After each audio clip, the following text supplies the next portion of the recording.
क्योंकि मेरा आज का ये वीडियो स्टूडेंट्स के साथ साथ पेरेंट्स गार्जियंस के लिए भी है, इसलिए अपने से सभी बड़ों को मेरा प्रणाम और छोटों को तो मेरा प्यार हमेशा है, आशीर्वाद हमेशा है, आज भी है।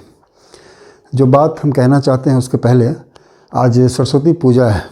माँ सरस्वती ज्ञान और विद्या की देवी है, इसलिए आज के दिन हम सब उनको प्रणाम करें और उनका आशीर्वाद लें, ये बहुत ज़रूरी है। स्टूडेंट्स के लिए खास दिन है, आज सरस्वती पूजा है। ठीक है, अब आते हैं अपनी बात पे। आज का जो ये एजुकेशन सिस्टम है ये काफ़ी कमर्शलाइज हो चुका है। ये जो एजुकेशन है पहले ये सर्विस में आता था, सेवा भाव से लोग एजुकेशन देते थे। आज ऐसा रहा नहीं। जो हकीकत है सो है, हम लोग उससे भाग नहीं सकते हैं। बुरा लगे अच्छा लगे एक्सेप्ट नहीं करें, भाग नहीं सकते हैं। इसका इफ़ेक्ट क्या पड़ता है बच्चों पे कि एजुकेशन तो उनको मिलता है लेकिन नॉलेज नहीं हो पाता है उनको। डिफरेंस इस दोनों में क्या है, इस पर तो बहुत लंबा बोला जा सकता है, लेकिन शॉर्ट में एक चीज़ से हम समझा सकते हैं इसको। जैसे आप एक फार्मूला ले लो, जैसे गेन का, ठीक है ना, गेन परसेंट, ये फार्मूला होता है गेन अपॉन CP इंटू 100। ठीक है, जिसने इस फार्मूले को सिर्फ याद कर लिया, जैसे हम लोग कोई पोएम याद कर लेते हैं, कोई स्टोरी याद कर लेते हैं, उसी तरह किसी ने इस फार्मूले को याद कर लिया। ठीक है, लेकिन वो समझ नहीं पाया कि ये फार्मूला आखिर ऐसे आया कहाँ से। फार्मूला कोई आसमान से टपकता तो नहीं है ना, हम लोग उसको डिराइव करते हैं। ठीक है, लेकिन जो इस फार्मूले को समझेगा उसको नॉलेज मिलेगा। जो फार्मूले को समझेगा, यदि उसको फार्मूला याद नहीं भी है फिर भी वो आंसर लेगा।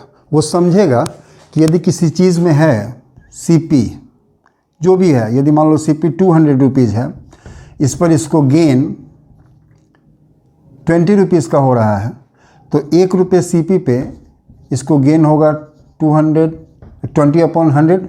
परसेंटेज निकाल रहा है तो 100 पे, ये 20/200 इंटू 100। इसको जब ध्यान से देखोगे तो पता चलेगा कि यहाँ पर ये गेन है, यहाँ पे CP है और 100 है, यही फार्मूला है। ठीक है, जिसने सिर्फ पढ़ाई की उसने इसको सिर्फ याद किया, नॉलेज नहीं हुआ उसके पास। जिसके पास नॉलेज होगा वो समझेगा।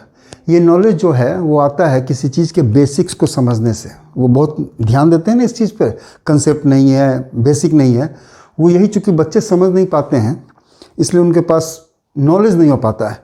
जब नीचे ही नहीं समझ पाएंगे तो आगे जाकर क्या समझेंगे, क्या पढ़ेंगे। ठीक है ना, वो नंबर्स आ जाएँ, सब कुछ हो जाए, लेकिन नॉलेज उनके पास कभी नहीं होगा।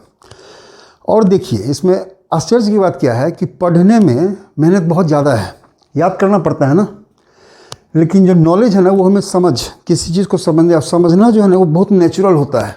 उसके लिए किसी एफर्ट की ज़रूरत नहीं है, सिर्फ इतना ही कोई बताने वाला होना चाहिए। इस चीज़ को समझने के लिए कोई टेंशन नहीं है। जिसने पढ़ाई नहीं की है, जो अनपढ़ है, उसको भी समझाओगे ना वो भी इस चीज़ को समझ जाएगा, नेचुरल है। लेकिन कोई यहाँ तक पहुँचता ही नहीं है। नहीं, फार्मूला याद हो गया ना, काफ़ी है, क्वेश्चंस बनेंगे इसी से।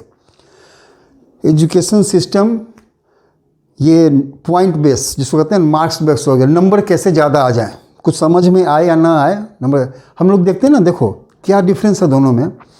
क्लास में किसी के बारे में बोला जाता है, तुम लोग सुनते होगे, वो कहता होगा क्लास में किसी के बारे में कि नॉलेज है बंदे के पास।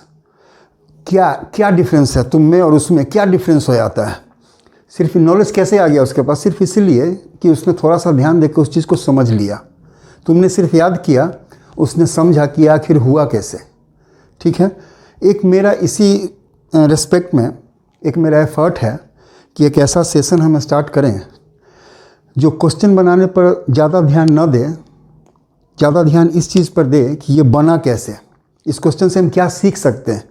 तुम यदि एक सिर्फ क्वेश्चन बनाते हो ना तो तुम सिर्फ एक क्वेश्चन बनाते हो, तुम्हें उसी का जो भी इन्फॉर्मेशन है, जो भी एजुकेशन है, जो भी चीज़ मिला वो बस उस स्पेसिफिक क्वेश्चन के लिए मिलता है। यदि वो क्वेश्चन थोड़ा सा घूम जाए, इधर उधर हो जाए, फिर तुम्हें दिक्कत हो जाएगी। क्यों? क्योंकि तुमने बनाया तो, लेकिन समझा नहीं उसको, कंसेप्ट नहीं लिया तुमने उसका। जबकि ये बहुत ईजी है, जो तुम बनाते हो, जितनी मेहनत करते हो याद करने में, दूसरा कुछ करने में, उससे बहुत ईजी है। हमें थोड़ा सा उस पर टाइम देना होता है, 2 मिनट में समझ लें। प्लस पॉइंट तुम्हारे पास क्या होगा कि यदि तुम एक बार समझ के बनाते हो तो सिर्फ एक क्वेश्चन ही नहीं बनाते हो, तुम्हें न जाने कितने क्वेश्चंस का कंसेप्ट समझ में आता है। एक क्वेश्चन तुम बनाते हो लेकिन तुम्हें समझ में 10, 20, 25 बहुत तरह के क्वेश्चन चले आते हैं। नेक्स्ट टाइम जब उस तरह का क्वेश्चन तुम्हारे पास आएगा तुम उसको ईजिली सॉल्व करोगे। क्यों? क्योंकि तुमने उसको समझा है। इसी तरह का एक कंसेप्ट सेशन है, हम सारे बच्चों से चाहेंगे जो भी इसमें जुड़े हुए हैं, डेली बेसिस पे घंटा 2 घंटा हम टाइम किसी का नहीं लेने जा रहे हैं, क्योंकि सबका अपना एंगेजमेंट है, कोई कहीं स्कूल में है, कोई कहीं कोचिंग में है, ऑलरेडी उनकी स्टडीज चल रही हैं। 15 से 20 मिनट ऑलमोस्ट डेली, ठीक है ना। कभी हम लोग समझेंगे, कभी हम लोग क्वेश्चन बनाएंगे। क्वेश्चन जो बनाएंगे, क्वेश्चन बनाने में क्या है, कोई भी तुम्हें क्वेश्चन कैसे बनेगा कोई भी बतला सकता है, कोई बड़ी बात नहीं है। कोई टीचर बतला देगा, कोई अगल बगल के लोग बतला देंगे, नहीं तो नेट तो है ही, एक बार सर्च मारोगे सैकड़ों वीडियो आ जाएंगे उस पर। लेकिन वो सिर्फ क्वेश्चन बनाने का तुमको तरीका बता देगा। ये ऐसा क्यों बन रहा है, किस इस प्रोसेस से ही ये क्यों बना, ये तुम्हारे लिए समझना बहुत ज़रूरी है। और ये बताने वाले भी बहुत कम लोग हैं, ये नहीं है कि हैं ही नहीं, लेकिन कम लोग हैं इसमें। हमारी कोशिश यही है कि हम लोग उसको सॉल्व करें और जो उसके पीछे कंसेप्ट है, जो नॉलेज है, वो लोग हम लोग उसको एक्वायर करें। थोड़ा सा टाइम डेली बेसिस पे 15 से 20 मिनट, ज़्यादा नहीं। हम लोग समझेंगे, कभी क्वेश्चन बनाएंगे और उसमें हम होमवर्क एक क्वेश्चन का दिया करेंगे और नेक्स्ट क्लास में उस क्वेश्चन को सॉल्व करेंगे हम लोग, ठीक है। मेरा रिक्वेस्ट है सारे बच्चों से कि थोड़ा सा टाइम निकालो और देखो कि तुमको इससे क्या फ़ायदा होता है। तुम्हारा टाइम चाहिए, और टाइम ऐसा नहीं कि देख रहे हैं और दिमाग कहीं और है। थोड़ा सा दिमाग शांत करके 15 से 20 मिनट हमारे साथ टाइम बिताओ। मेरा वादा तुमसे ये है कि आज यदि तुम मैथमेटिक्स से भाग रहे हो या कहीं थोड़ी बहुत दिक्कत है, कल की डेट में मैथमेटिक्स तुमसे भागेगा, ठीक है। मिलते हैं फिर जल्दी।